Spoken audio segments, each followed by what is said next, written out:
Today we'll be going over 4.9, which is antiderivatives. First, we'll start with the definition, which is a function is called an antiderivative of f on an interval I if f prime x is equal to f of x for all x in I. And we'll write example.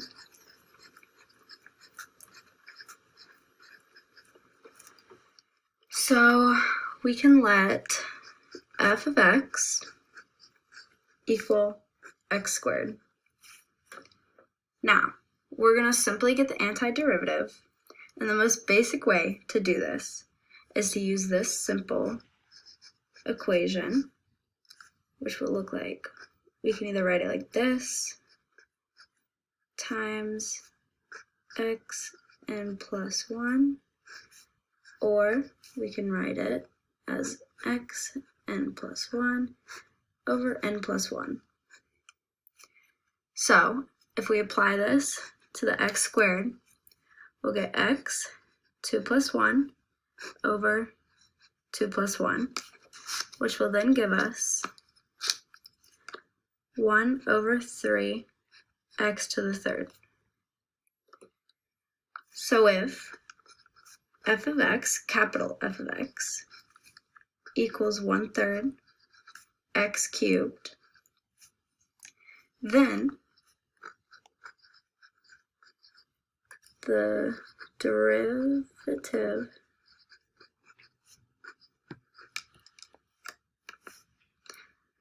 of that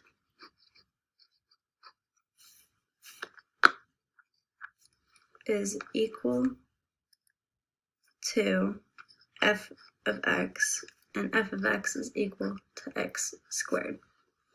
But we also have to realize that there can be a function, say g of x, that can be 1/3 x cubed plus something, say 100.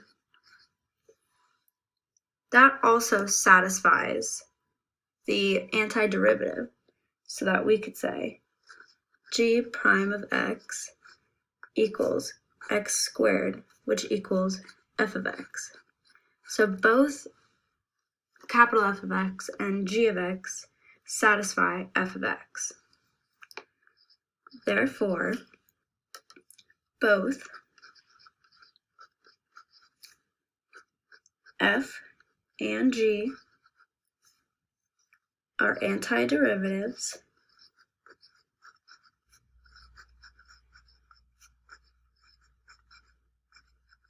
of f, and it is also true that for any function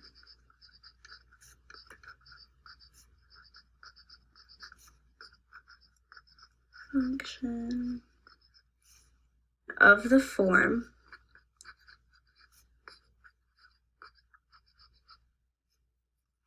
h of x equals 1/3 x cubed plus c,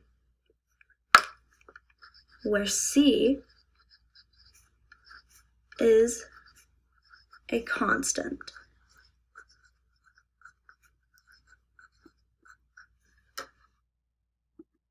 So, moving on, we need to recall something, the mean value theorem from 4.2.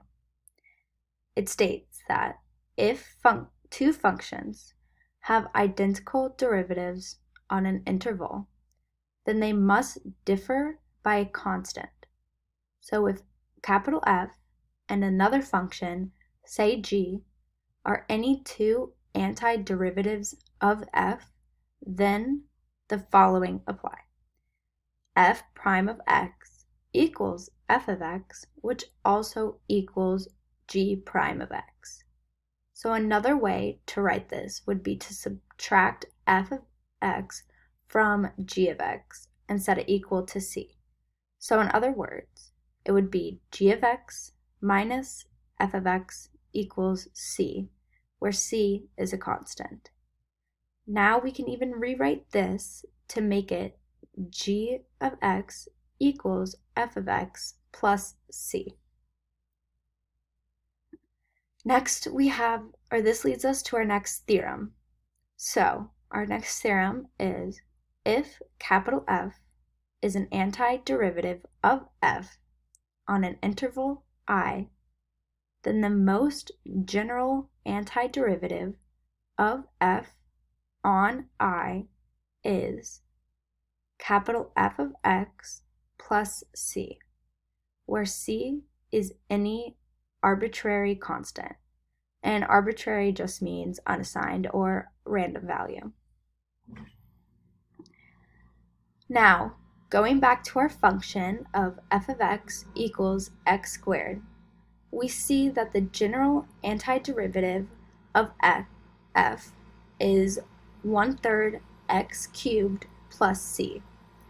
By assigning specific values to the constant c, we obtain a family of functions whose graphs are vertical shifts of each other. In other and shorter words, if we assign specific values to c, the graphs will be vertical shifts of each other. The graph to the right proves this to be true. And this makes sense because each curve must have the same slope at any given x value.